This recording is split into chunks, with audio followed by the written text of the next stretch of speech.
आज आपण अगदी पटकन होणारे खमंग आणि खुसखुशीत असे मूग डाळचे वडे करूया। नमस्कार, मी प्रतिभा दारंवार, दाज किचनमध्ये आपल्या सर्वांचं स्वागत आहे। अशाच वेगवेगळ्या रेसिपींसाठी माझ्या चॅनलला सबस्क्राइब करायला विसरू नका। व्हिडिओच्या खाली असं लाल बटन असेल तर तुम्ही ते क्लिक करा आणि असं ग्रे असेल तर तुम्ही ऑलरेडी सबस्क्राइब केलेला आहे। ही एक वाटी मुगाची चिलकावाली डाळ घेतलेली आहे। यामध्ये पाणी टाकून धुवून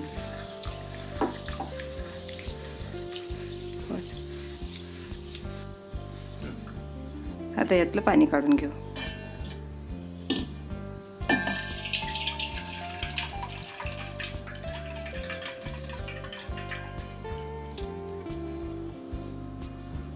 आता यामध्ये पाणी टाकून 2 ते 3 तास भिजवून घेऊ।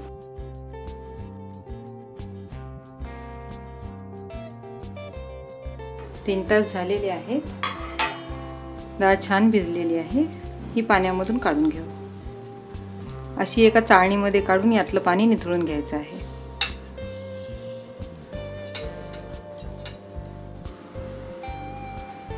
पूर्ण पाणी निथळून घ्यायचं। हे एका मिक्सरच्या भांड्यामध्ये घे।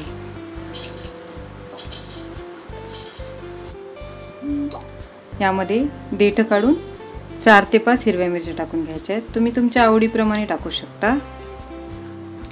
असे 2 तुकडे करायचे आणि टाकायचं। 8 ते 10 लसणाच्या पाकळ्या। हे 1 इंच अद्रकचा तुकडा घेतलेला आहे। याला थोडंसं आपण 2 तुकडे करून टाकून देऊ।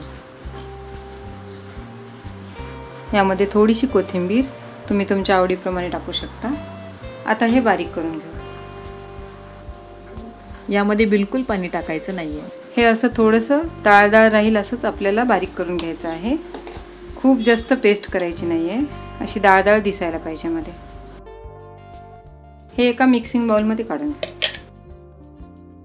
यामध्ये 1 टेबलस्पून तेल टाकत आहे, अर्धा टीस्पून ओवा, अर्धा टीस्पून जिरं, अर्धा टीस्पून हळद, चवीप्रमाणे मीठ आणि पाव कप कांदा बारीक चिरून टाकायचा आहे। आता हे मिक्स करून घेऊ। तुम्ही तुमच्या आवडीप्रमाणे कांदा आणि कोथिंबीर टाकू शकता। हे वडे करण्यासाठी पीठ तयार आहे। आता आपण याचे वडे करूया। तेल गरम झालेलं आहे। आता वडे करायला चालू करूया। हाताला असं थोडंसं पाणी लावून घ्यायचं आणि यावरती छोटासा गोळा घ्यायचा पिठाचा आणि असं दाबून यामध्ये छिद्र पाडून ह्या हातावरती घेऊन आणि गॅसचा फ्लेम लो करून तेलामध्ये वडा सोडायचा आहे।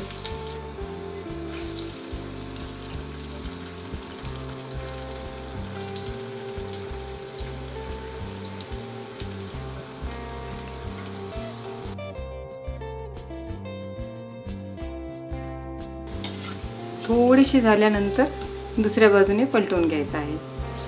गॅसचा फ्लेम लो टू मीडियम करत आपल्याला हे वडे तळून घ्यायचे आहेत। छान क्रिस्पी होतात। गॅसचा फ्लेम लो टू मीडियम करत हे वडे तळल्यामुळे आतमधून छान क्रिस्पी होतात आणि भरपूर वेळ क्रिस्पी राहतात। त्यामुळे आपल्याला गॅसचा फ्लेम लो टू मीडियमच ठेवायचा आहे। वडे तळून झालेले आहेत। असं तेल निथळून काढून घेऊ।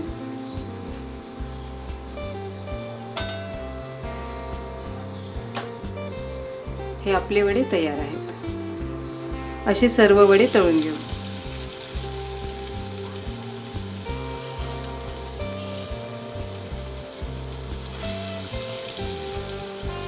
हे वडे पावसाचा आनंद घेत स्नॅक्स म्हणून खाण्यासाठी अगदी मस्त आहेत किंवा सकाळी ब्रेकफास्टला, संध्याकाळी स्नॅक्स म्हणून पण खाऊ शकतो। तुम्ही नक्की करून पहा आणि कमेंट्स करून मला सांगा। तुम्हाला ही रेसिपी आवडली असल्यास लाईक करा, शेअर करा आणि सबस्क्राइब करायला विसरू नका।